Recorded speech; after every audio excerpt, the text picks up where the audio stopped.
नमस्कार साथियों, मैं दीपक सर परफेक्ट स्टडी जोन के यूट्यूब चैनल में आप सभी का स्वागत करता हूं। आज हम पढ़ेंगे प्रश्नावली 6.5 का प्रश्न क्रमांक 12।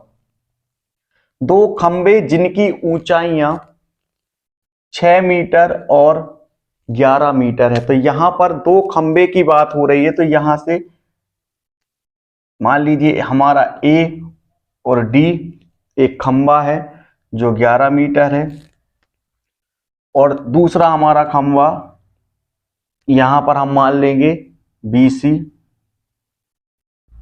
तो यहां पर आपको समझ में आ गया होगा कि AD एक खंबा है जो 11 मीटर है, इसी प्रकार से BC एक खंबा है जो है आपका 6 मीटर, तथा ये समतल भूमि पर खड़े हैं। मतलब इनका जो तल है वो बिल्कुल एक समान है, यानी समतल भूमि पर ये खड़े हैं। यदि इनके पाद बिंदुओं के बीच की दूरी 12 मीटर है। पाद बिंदुओं का मतलब होता है निचला सिरा।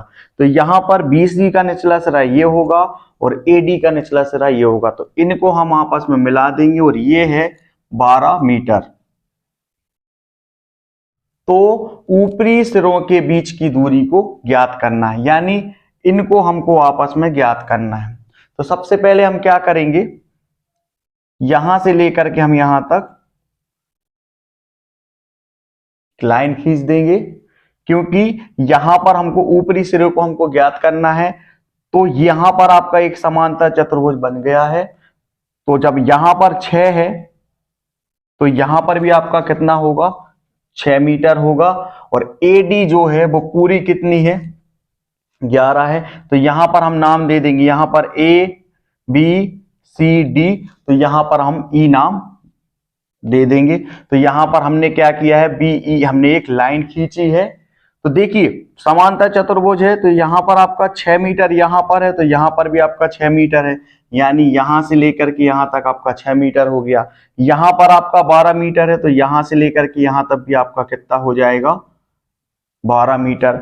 अब यहां पर AD जो है वो आपकी पूरी मिलाकर के 11 मीटर है, जिसमें से ED जो है वो कितनी है, 6 है। तो हम क्या करेंगे, 11 में से जब हम 6 को घटाएंगे तो हमको AE प्राप्त हो जाएगा। तो हम जब 11 में से हम 6 को घटाएंगे तो हमको प्राप्त हो जाएगा 5। तो यहां पर हम लिखेंगे 5 मीटर जो है वो हमारा AE है। तो इस तरीके से यहां पर आपका AE भी आपको प्राप्त हो गया है, BE भी आपको प्राप्त हो गया है। हमको यहां पर AB प्राप्त करना है। समकोण त्रिभुज AEB में पाइथागोरस प्रमेय लगा करके हम AB को ज्ञात कर लेंगे। तो अभी मैंने आपको रफ में समझा दिया है कि किस तरीके से हम इस सवाल को हल करेंगे। तो यहां पर अब मैं फेयर में ये डायग्राम बना लेता हूं। तो यहां पर इस तरीके से डायग्राम बनेगा और इसमें जो भी चीजें दी गई हैं उसको हमने यहां पर लिख लिया है। माना AD और BC दो खंबे हैं, AD और BC दो खंबे हैं जिनकी ऊंचाइयां क्रमशः, यानी AD की ऊंचाई जो है वो है 11 मीटर और BC की जो ऊंचाई है वो है 6 मीटर। इसके बाद हमने यहां से एक लाइन खींची है, क्योंकि हमको यहां पर AB को ज्ञात करना है।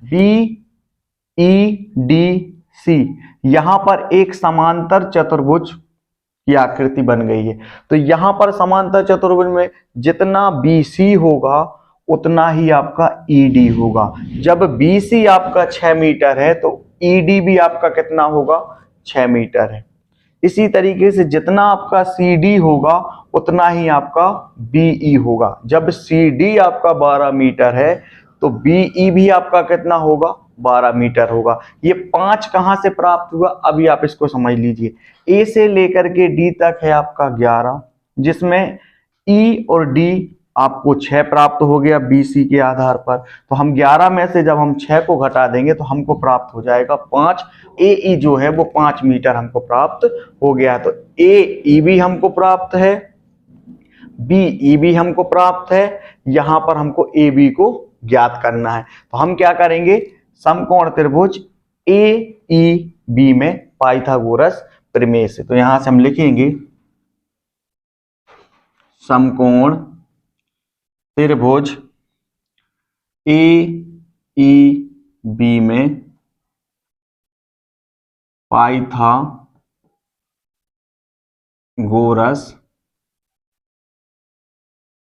फिर में से। तो यहां पर कर्ण का वर्ग बराबर लंब का वर्ग प्लस आधार का वर्ग। तो यहां पर देखिए ये आपका समकोण है, समकोण के सामने की भुजा आपकी क्या होती है, समकोण के सामने की भुजा होती है आपकी कर्ण। तो ए बी जो होगा वो हो जाएगा आपका कर्ण ए बी का वर्ग बराबर, तो यहां पर ए ई जो होगा वो हो जाएगा आपका लंब, तो यहां पर हम लिखेंगे ए ई का वर्ग प्लस बीई जो होगा वो आपका आधार हो जाएगा। तो यहां पर हम लिखेंगे बीई का वर्ग। ए बी का मान हमको नहीं दिया है तो ये हो जाएगा आपका ए बी का वर्ग। ए ई जो है वो है आपका 5, तो यहां पर हम लिखेंगे 5 का वर्ग। बीई जो है वो है आपका 12, तो यहां पर हम लिखेंगे 12 का वर्ग। आगे अब हम हल करेंगे ए बी का वर्ग बराबर 5 का वर्ग मतलब होता है 25, यानी 5 का गुणा जब हम 5 में करेंगे तो हमको प्राप्त हो जाएगा 25। इसी तरीके से जब हम 12 का गुणा हम 12 में करेंगे तो हमको प्राप्त हो जाएगा 144। आगे अब हम हल करेंगे ए बी का वर्ग बराबर, इन दोनों को जब हम आपस में जोड़ेंगे तो हमको प्राप्त हो जाएगा 169। यहां पर जो वर्ग है वो यहां पर हम करणी के रूप में लिखेंगे। तो यहां पर जो ये वर्ग है तो इसको हमने करणी के रूप में लिखा, यहां पर आपका हो जाएगा 169 और यहां पर है आपका ए बी। यहां पर जो वर्ग लगा था उसको हमने करणी के रूप में लिख दिया। तो 169 जो होता है वो होता है 13 का वर्ग, यानी हम 13 में 13 का गुणा करेंगे तो हमको प्राप्त हो जाएगा 169 और वर्ग से करणी हो जाती है आपकी कैंसिल। तो यहां पर हम क्या लिखेंगे ए बी बराबर 13 मीटर। इसी को तो हमको यहां पर ज्ञात करना था। देखिए ए बी को हमको ज्ञात करना था तो यहां पर हमने ए बी को ज्ञात कर लिया जो आया है 13 मीटर। अतः ऊपरी सिरों के बीच की दूरी 13 मीटर है। इस तरीके से ये वाला सवाल जो है वो हल हो चुका है। यदि वीडियो पसंद आया हो तो वीडियो को लाइक, चैनल को सब्सक्राइब और शेयर करना ना भूलें। मिलते हैं अगले सवाल के साथ।